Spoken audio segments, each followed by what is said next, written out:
बिस्मिल्लाहिर्रहमानिर्रहीम। आज हम चैप्टर 4 का आगाज़ करेंगे। इससे पहले हमने चैप्टर 1, चैप्टर 2 और चैप्टर 3 पढ़ा मिस्टर चिप्स का ये नावेला, जिसमें जेम्स हिल्टन हमें मिस्टर चिप्स के किरदार से आहिस्ता आहिस्ता मुतारिफ़ करवाते हैं। इसके साथ ही हमें मिस्टर चिप्स की आदतों के मुतल्लिक हमें आगाही दी गई और कब उन्होंने ब्रुकफील्ड स्कूल ज्वाइन किया और ब्रुकफील्ड स्कूल ज्वाइन करने पर क्या वाक़यात पेश आए। इसके साथ हमें मुख्तलिफ़ किरदार जैसा कि उनके मुआलिज डॉक्टर मैरीवेल, मिसेस विकेट जिनके घर में वो रह रहे थे, उनके मुतालिक और मिस्टर वेदरबॉय जो कि ब्रुकफील्ड स्कूल के जो है हेडमास्टर थे, उनके मुतालिक आगाही दी गई। हमें मिस्टर चिप्स के रिटायरमेंट के बाद वाले अरसे के मुतालिक भी बताया गया, उनकी कुछ आदात किस तरह से वो बच्चों के साथ पेश आया करते थे और किस तरीके से वो किन किताबों में दिलचस्पी का सामान रखते थे। आज हम चैप्टर 4 का आगाज़ करेंगे और इस चैप्टर में हम पढ़ेंगे कि किस तरीके से मिस्टर चिप्स की मुलाकात जो है कैथरीन ब्रिजेस से, जो कि आने वाले कुछ अरसे में मिस्टर चिप्स की बेगम बनने वाली थी, उनसे मुलाकात कैसे हुई। There came to him, stirred by the warmth of a fire and the gentle aroma of tea. फिर कुछ ख्यालात आए जो कि आग की तपिश और चाय की भीनी सी खुशबू से मुज़य्यन थे, और a thousand tangled recollections of old times, और पुरानी लगी लिपटी बिल्कुल जुड़ी हुई, टैंगल्ड से मुराद बिल्कुल अटैच, बिल्कुल एक दूसरे के साथ जुड़ी हुई यादों के गोशे फिर से जो हैं बेदार हुए। मौसम बहार का वक्त, द स्प्रिंग ऑफ 1896, वो 48 साल का था।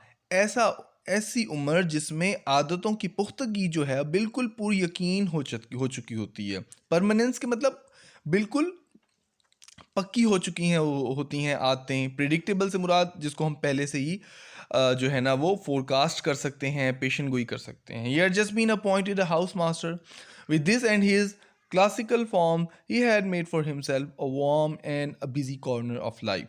उसको अभी हाल ही में हाउस मास्टर तैनात किया गया था और अपने रवायती तौर अतवार के साथ वो अपनी अपनी ज़िंदगी के एक कोने खुदरे में बिल्कुल जो है वो रच बस चुका था। During the summer vacation he went up the lake district with Rodon. गर्मियों की छुट्टियों में वो अपने एक दोस्त जिनका नाम रोडन था, कोलीग से मुराद जो उनके साथ पढ़ा रहा था, वो लेक डिस्ट्रिक्ट में गया सैर सपाटे के लिए।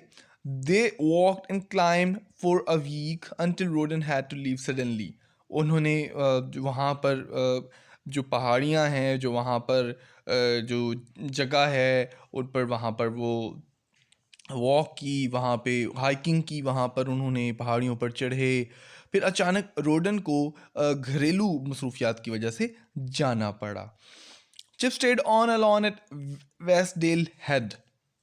जिस वक्त आप ये देखेंगे ये वीडियो यूट्यूब की मुकम्मल, तो उस वक्त तक आपको मैं इन दोनों चीज़ों के मुतल्लिक लेक डिस्ट्रिक्ट की तस्वीर भी और वेस्टडेल हेड की तस्वीर भी ग्रुप में भेजूंगा, जिसको आप देखकर अंदाज़ा लगाइएगा कि वो कौन सी जगह हैं जिनका इस चैप्टर 4 में ज़िक्र आया है। लेक डिस्ट्रिक्ट इंतहाई खूबसूरत इलाका है।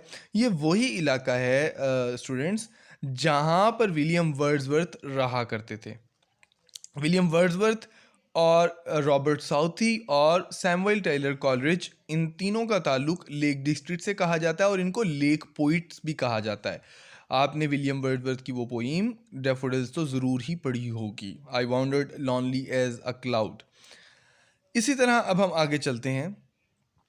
Chip stayed on alone at Westdale Head where he boarded in small farm house, जहाँ पे एक छोटे से घर में उसने एक अपना डेरा बसा लिया। एक दिन climbing on great Gable, great Gable एक पहाड़ी का नाम है, ग्रेट गेबल पहाड़ी पर चलते हुए he noticed a girl waving excitedly from a dangerous looking Lay's.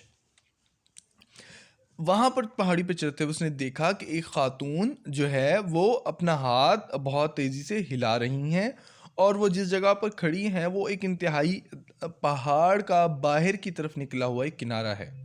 Thinking she was in difficulties he hastened towards her. ये सोचते हुए कि वो मुश्किल में है, ये तेज़ी से उनकी तरफ लपके, लेकिन ये करते हुए स्लिप्ड हिमसेल्फ, वो फिसल गए, एंड रेंच्ड हिज एंकल, और अपना जो टखना है, मोच करवा बैठे, मरोड़ आ चुके। रेंच का मतलब मरोड़ आ गया। एज इट टर्न्ड आउट, और फिर ये पता चला कि वो किसी भी मुश्किल में नहीं थी, लेकिन सिर्फ अपनी नीचे दोस्त को हाथ हिला रही थी जो कि पहाड़ के नीचे खड़ी थी। She was an expert climber, वो एक माहिर जो है वो कोहे पिमा थी, ठीक है, जिसको हम क्लाइंबर कहते हैं। बेटर देन चिप्स, यानी चिप्स से भी बेहतर थी। हु वॉज प्रिटी गुड, जो कि चिप्स खुद भी बहुत अच्छा कोहे पिमा था, लेकिन वो चिप्स से भी अच्छी थी। Thus he found himself the rescued instead of rescuer. तो फिर उसने अपने आप को बचाए जाने वाला पाया, बजाय ये कि वो किसी और को बचाता।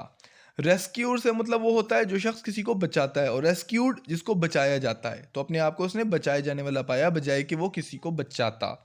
And neither role was one for which he had much relish. उन दोनों रोल में से उसको ना तो बचाए जाने वाले पे ज़्यादा फ़ख्र होना था, ना तो बच जाने पे। ये उसके लिए एक अजीब सी बात थी कि कैसे एक लड़की ने उसकी जान बचा ली। मिस्टर चिप्स चूँकि पुराने ख़यालात का हामिल था, तो इसलिए इस तरह का रवैया या इस तरह की सोच उसके लिए बिल्कुल परेशान कुन होती कि कैसे एक ख़ातून ने, जो कि नातवा या कमज़ोर जिन्स है, उसने कैसे मेरी जान बचा ली। हम आगे चल के मिस्टर चिप्स के नज़रियात के मुतल्लिक भी पढ़ेंगे, तो हमें अंदाज़ा हो जाएगा कि मिस्टर चिप्स ऐसा क्यों सोचते थे और पुराने ख़यालात के हामिल क्यों थे। For he did not, he would have said, care for women, he never felt at home or at ease with them. इसकी वजह ये है कि वो कहा करता था कि उसे ख़वातीन की कोई परवाह नहीं। वो कभी घर में और कभी बाहर, कभी भी उनके साथ जो है वो पुरसुकून नहीं होता था, और वो ये कहा करता था कि ये भयानक मखलूक हैं। And that a monstrous creature, ख़वातीन के मुतल्लिक क्या नज़रिया था मिस्टर चिप्स का?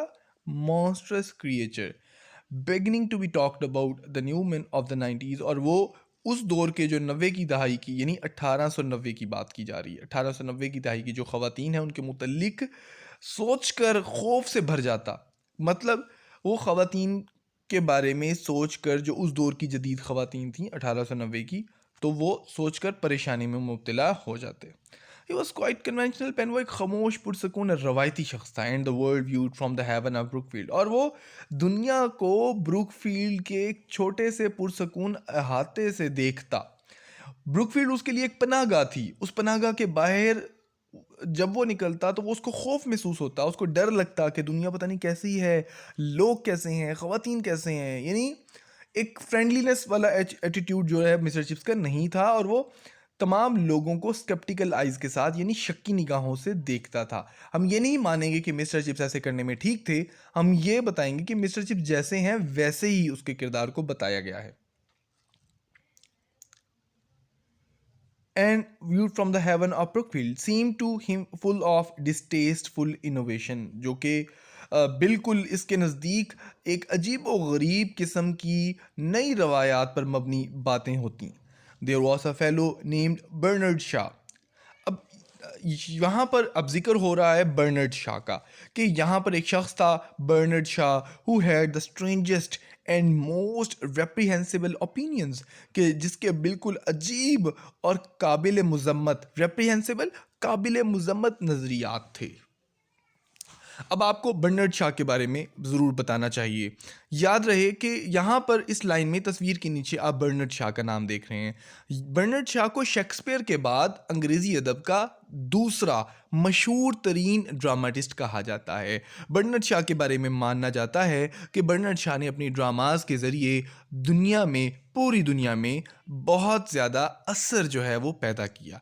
बर्नर्ड शा के जो ड्रामास हैं वो समाजी मौज़ूआत पर लिखे जाते। बर्नर्ड शा के जो ड्रामास हैं उनकी सबसे बेहतरीन जो बात वो ये है कि वो समाजी अंसर में छुपी हुई बुराइयों को बेहतरीन तरीके से जो है ना वो आगाही देते। इसके अलावा बर्नर्ड शा पुरानी रवायात के ख़िलाफ़ थे, लोगों के पुराने नज़रियात के ख़िलाफ़ थे, जहालत के ख़िलाफ़ थे। अब सवाल पैदा होता है कि मिस्टर चिप्स को ये बातें क्यों बुरी लगती थीं? तो मिस्टर चिप्स उस जदीद या जिद्दत पर मबनी बर्नर्ड शा के नज़रियात के ख़िलाफ़ था।